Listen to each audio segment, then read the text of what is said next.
मित्रों, इस समय मैं कुंभ मेला क्षेत्र प्रयागराज के सेक्टर 19 में खड़ा हूँ। सुबह के 6 बजे हैं। कोहरा बहुत छाया हुआ है चारों तरफ। आश्रमों में भजनों की ध्वनि आने लगी है।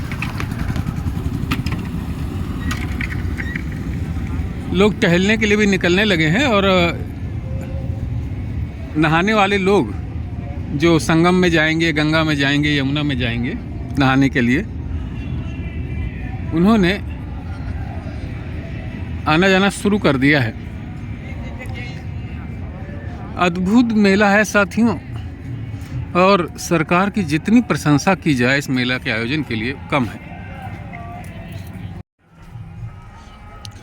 लगभग 40 वर्ग किलोमीटर में ये मेला क्षेत्र व्यवस्थित किया गया है। समाचार पत्रों में ऐसा खबर आ रही थी कि 50 वर्ग किलोमीटर में है ये मेला क्षेत्र। तो ये मान लिया जाए कि 40 और 50 किलोमीटर के एरिया में है ये मेला क्षेत्र। और एक दुकानदार से मैंने पूछा कि यहाँ पर भीड़ महसूस क्यों नहीं होती, तो उसने यही वजह बताई कि इतने बड़े क्षेत्र में इसका आयोजन हो रहा है और रुकने की व्यवस्थाएं भी यात्रियों की इतने बड़े क्षेत्र में की गई हैं। वो तो मैं खुद भी देख रहा हूँ।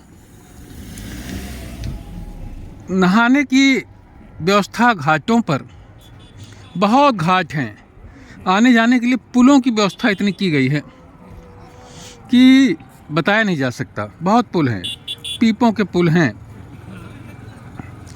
और सुरक्षा की तो इतनी ज़बरदस्त व्यवस्था है साथियों कि पुलिस के जो कर्मचारी हैं बहुत विनम्रतापूर्वक जनता की सेवा कर रहे हैं। अगर आपको कोई रास्ता भ्रम हो गया है तो किसी भी पुलिस वाले साहब को आप पूछेंगे तो दौड़ करके आपके पास आता है। बड़े बड़े अधिकारी दौड़ करके आपके पास आते हैं, तुरंत आपको रास्ता बताते हैं। बड़ा अद्भुत है यहाँ पर आयोजन ये। अब लोग कहते हैं कि हिंदुओं में जाति भेद है, छुआछूत है। छुआछूत तो अब सवाल ही नहीं उठता। तो यहाँ पर कोई किसी को नहीं पूछ रहा कि कोई कौन व्यक्ति किस जाति का है और क्या करता है।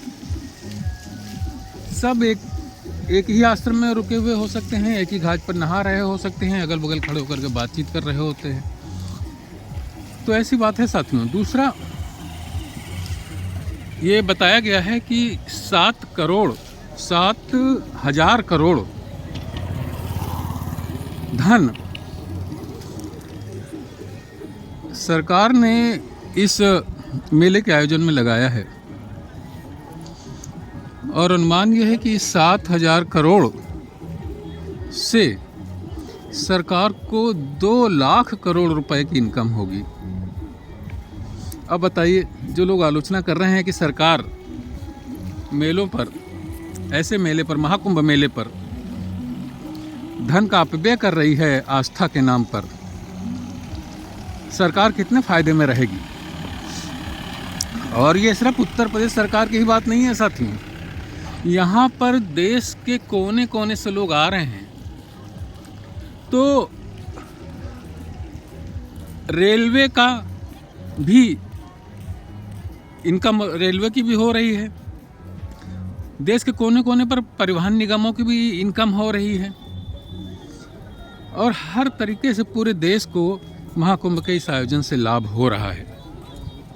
इसलिए आलोचना करने वाले अनावश्यक ही आलोचना कर रहे हैं, और उन्हें इस आलोचना से बाज आना चाहिए और सनातन धर्म के इतने बड़े आयोजन के साथ खड़े होना चाहिए। सनातन धर्म रहेगा तो हिंदुस्तान रहेगा। ये बात बिल्कुल मन में बैठा लेनी चाहिए। सनातन धर्म के बिना, हिंदुओं के बिना हिंदुस्तान की कल्पना नहीं की जा सकती है। अब देखिए साथियों, अभी 6:15 ही बजा है और स्नान करने वाले आस्थावान लोगों का आवागमन सड़क पर प्रारंभ हो चुका है। मैंने तो अभी तक अपने जीवन में देखा ही नहीं था कि इस तरीके का आयोजन भी हो सकता है। यहाँ पर भारतवर्ष के सभी प्रमुख संतों ने, शंकराचार्य जी ने, शंकराचार्य लोगों ने भी अपने आश्रम लगा रखे हैं। वहाँ पर मुफ्त में भोजन वितरण होता रहता है दिन भर। चाय पानी वगैरह तो दिन भर चलता रहता है। कौन कौन लगा कर ये वितरण कर रहा है, कुछ कहा ही नहीं जा सकता है। यहाँ पर आकर के व्यक्ति अपने धर्म के प्रति और जुड़ता है, और जो सनातन धर्म की प्रमुख विशेषता है कर्म करना, तो कर्म के प्रति और दृढ़ होता है। अच्छे काम करने चाहिए, कर्म से पीछे नहीं हटना चाहिए, मन नहीं चुराना चाहिए। इस तरीके की प्रेरणा लेकर के यहाँ से जा रहा है साथी। एक देश के लोगों में, एक राष्ट्र के लोगों में यही बात तो विकसित करनी है जो इन आयोजनों के माध्यम से ही विकसित होती है। हर व्यक्ति को अपनी परंपराओं पर आस्था होनी चाहिए। हर व्यक्ति को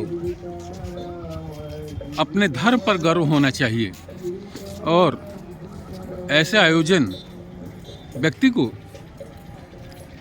अपनी आस्थाओं के प्रति दृढ़ होना सिखाते हैं। वैसे भी सनातन धर्म तो ऐसा धर्म रहा है जो समय समय पर आवश्यकता के अनुरूप अपनी परंपराओं में परिवर्तन करता रहा है। आप लोग नहा करके आए? जी नहा आए। कहाँ पर गए थे? ये हम पर के हैं। अच्छा। देखिए अभी 6:15 बजा है और बाबा जी नहा करके भी आ गए। बहुत अच्छी बात है। बहुत चलिए, कहाँ पर रुके हुए हैं? इसमें? अच्छा, इस सामने वाले आश्रम। चलिए, बहुत अच्छी बात है, बहुत अच्छा आपके दर्शन हो गए। तो साथियों, इस तरीके का मेल मिलाप, सद्भाव भी इन मेलों में बढ़ता है। अभी ये आगे एक चौराहा है, उसके बगल में ही इस्कॉन वालों ने भी अपना आश्रम बना रखा है। और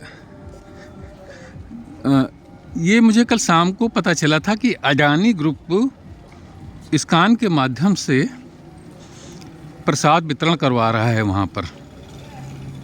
इस तरीके से बहुत उद्योगपति लोग हैं जो जनता के लिए यहाँ पर धन खर्च कर रहे हैं और उसके बदले में कुछ नहीं ले रहे।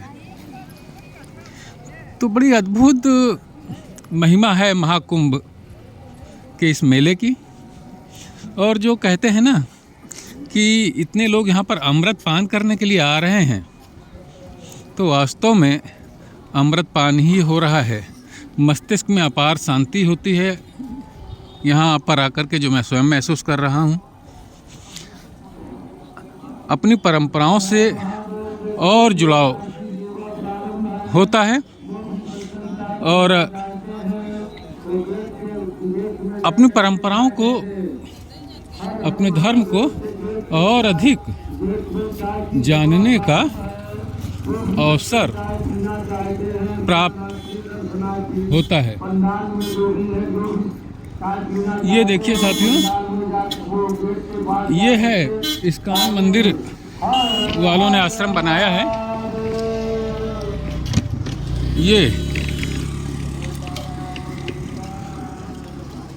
ये देखिए, ये द्वार है उनका, इस्कॉन वालों का।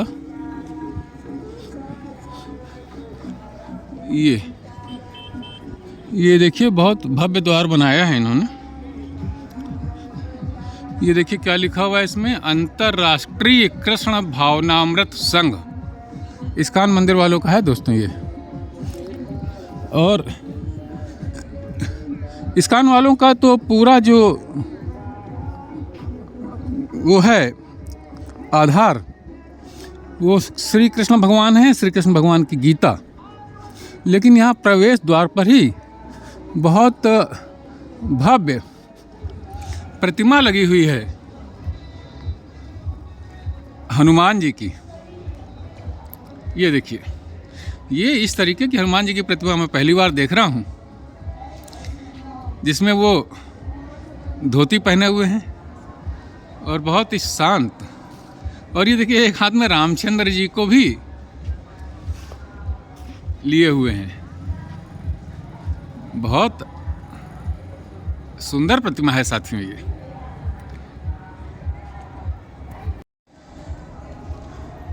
और ये देखिए राम दरबार, प्रभु श्री रामचंद्र जी, माता सीता जी, भ्राता लक्ष्मण जी और ये हनुमान जी। बहुत सुंदर प्रतिमाएं हैं ये साथियों।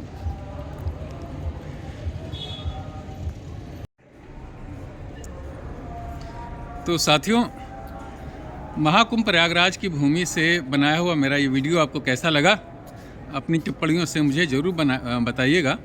और पसंद आने पर इसे लाइक करिए, शेयर करिए। कल किसी और मुद्दे पर आपसे बात करता हूँ। आपने अगर मेरे इस चैनल को सब्सक्राइब नहीं किया हो तो कृपया सब्सक्राइब भी करें। जय हिंद, वंदे मातरम।